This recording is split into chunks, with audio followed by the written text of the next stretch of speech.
मेरे प्यारे भाइयों, दोस्तों और बहनों, हमारे YouTube चैनल ज्ञान का सागर में आप सभी का स्वागत है। आज के इस वीडियो में हम सीखेंगे आयत और समांतर चतुर्भुज का परिमाप निकालना। तो चलिए सबसे पहले हम जानते हैं कि आयत और समांतर चतुर्भुज में क्या अंतर है। तो यहाँ हमने एक आयत और एक समांतर चतुर्भुज, दोनों तरह के चतुर्भुज हमने बना रखे हैं। अब देखते हैं कि इनमें क्या अंतर है। देखिए, आयत क्या होता है। आयत ऐसा चतुर्भुज होता है जिसकी आमने सामने की भुजाएं बराबर व समांतर होती हैं। जैसे ये भुजा और ये भुजा बराबर और समांतर हैं, उसी तरह ये भुजा और ये वाली भुजा बराबर और समांतर हैं। अच्छा, समांतर चतुर्भुज में भी सम्मुख भुजाएं बराबर व समांतर होती हैं। जैसे ये भुजा इसके बराबर समांतर, ये भुजा इसके बराबर और समांतर होती है। लेकिन दोस्तों, इन दोनों में फ़र्क क्या है? इन दोनों में सिर्फ एक फ़र्क दिख रहा है। क्या है कि इसके प्रत्येक कोण 90 अंश के होते हैं और इसके प्रत्येक कोण 90 अंश के नहीं होते हैं। या तो 90 अंश से ज़्यादा होते हैं या तो 90 अंश से कम होते हैं। यही खास अंतर है और इसी अंतर की वजह से इसके विकर्ण असमान लंबाई के होते हैं, यानी बराबर नहीं होते हैं। जबकि आयत के जो विकर्ण होते हैं वो समान लंबाई के होते हैं। ये वाली दूरी और ये वाली दूरी बराबर होती है।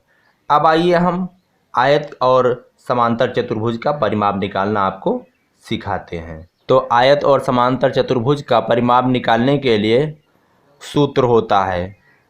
अब सूत्र कैसे बनता है देखिए। मान लिया जाए ये आयत है, आयत की लंबाई यल है और इसकी चौड़ाई जो है बी है। तब जाहिर सी बात है दोस्तों कि ये भुजा इसके बराबर होती है तो ये भी यल होगा, और ये भुजा इसके बराबर और समांतर होती है तो ये भी बी होगा। अब चतुर्भुज का जो परिमाप होता है वो इसकी चारों भुजाओं के योग के बराबर होता है। यानी आयत का परिमाप बराबर आयत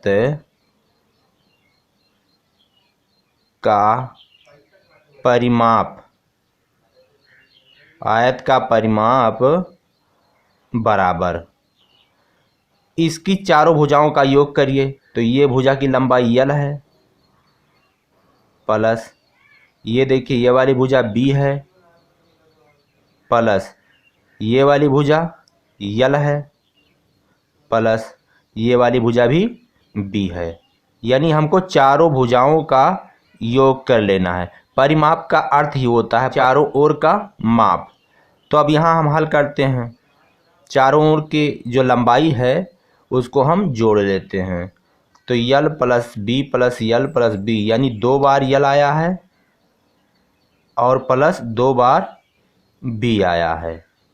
अब इसको हम कॉमन लेते हैं। देखिए इन दोनों में कॉमन है 2, तो 2 को हम बाहर निकाल लेते हैं तो आएगा ब्रैकेट में यल प्लस बी।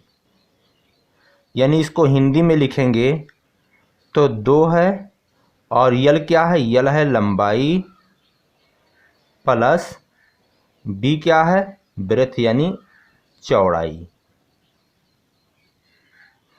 तो यह है आयत का परिमाप निकालने का सूत्र। अब चलिए मान लेते हैं कि इस आयत की जो लंबाई है, लंबाई यह है आपकी 5 मीटर और चौड़ाई जो है वो है 3 मीटर। तो अब इस आयत का परिमाप निकालिए। तो इस आयत ABCD का, आयत ABCD का परिमाप तो बराबर क्या होगा, 2 ब्रैकेट में यल प्लस बी। तो 2 यल कितना है, यल है 5 मीटर, 5 प्लस बी कितना है, बी है 3। तो हो गया यहाँ 2 और 5 3 8, ब्रैकेट के अंदर जोड़ लेंगे और जब जोड़ लेंगे तो क्या बचा 8। जब एक संख्या बचती है तो ब्रैकेट खुद ख़त्म हो जाता है। तो 2 अट्ठे 16, 16 मीटर। परिमाप जो होता है वो एक तरह की लंबाई है, यानी इसका जो मात्रक होगा वो इकाई में आएगा। यहाँ इकाई आपका मीटर था तो आपका उत्तर आया मीटर में। तो इस आयत ABCD का जो परिमाप आया 16 मीटर आया। अब चलिए हम देखते हैं इस समांतर चतुर्भुज का परिमाप कैसे निकाला जाएगा। तो मान लेते हैं कि इस समांतर चतुर्भुज की जो लंबाई है ये वाली QR, ये A है, और मान लेते हैं कि ये वाली लंबाई जो है यह है B। अब दोस्तों इस समांतर चतुर्भुज का जो परिमाप होगा वो इसकी चारों भुजाओं के योग के बराबर होगा। तो आप जानते हैं कि समांतर चतुर्भुज की सम्मुख भुजाएं बराबर व समांतर होती हैं। तो ये भुजा इसके बराबर, तो अगर ये लंबाई A है तो ये भी A होगा, और ये लंबाई अगर B है तो ये वाली लंबाई भी B होगी। अब देखते हैं समांतर चतुर्भुज का परिमाप बराबर समांतर चतुर्भुज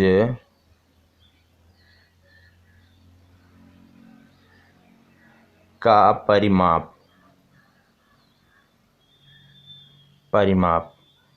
बराबर, देखिए कोई भी चतुर्भुज हो अगर उसका परिमाप आपको निकालना है तो उसकी सभी भुजाओं का आप योग कर दीजिए।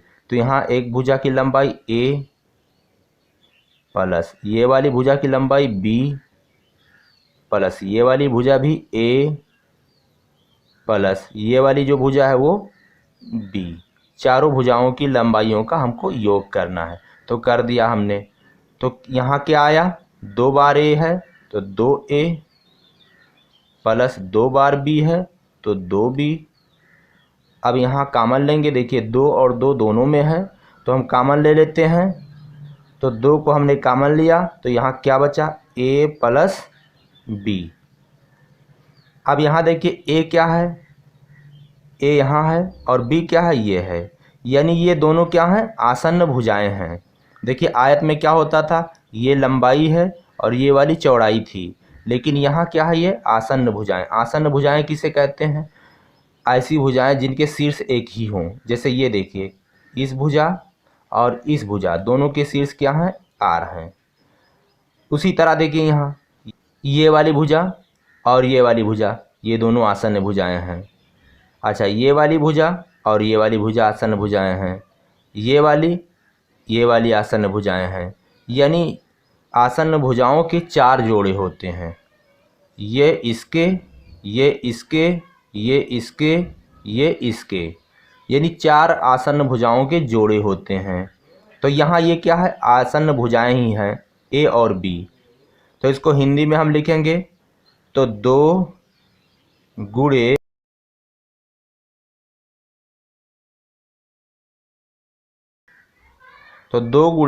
आसन्न भुजाओं के एक युग्म का जोड़।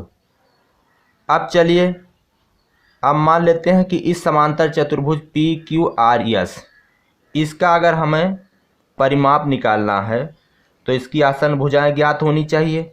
चलिए इसको मान लेते हैं और इसको, चलिए ये मानते हैं कि है 8 सेंटीमीटर और ये है 6 सेंटीमीटर।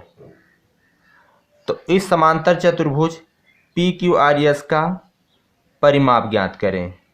तो लिखेंगे समांतर चतुर्भुज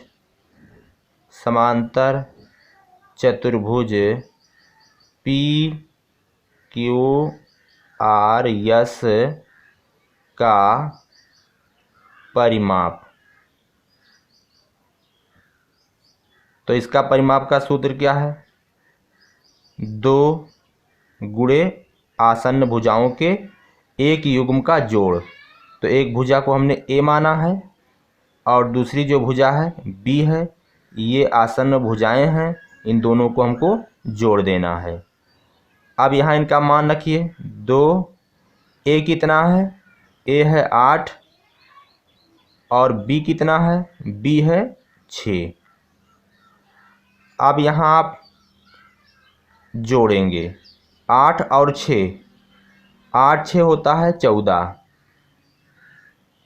तो गुणा लगाएंगे, यहाँ बचा 14, ब्रैकेट अपने आप ख़त्म हो गया। जब एक संख्या बचती है तो ब्रैकेट ख़त्म हो जाता है।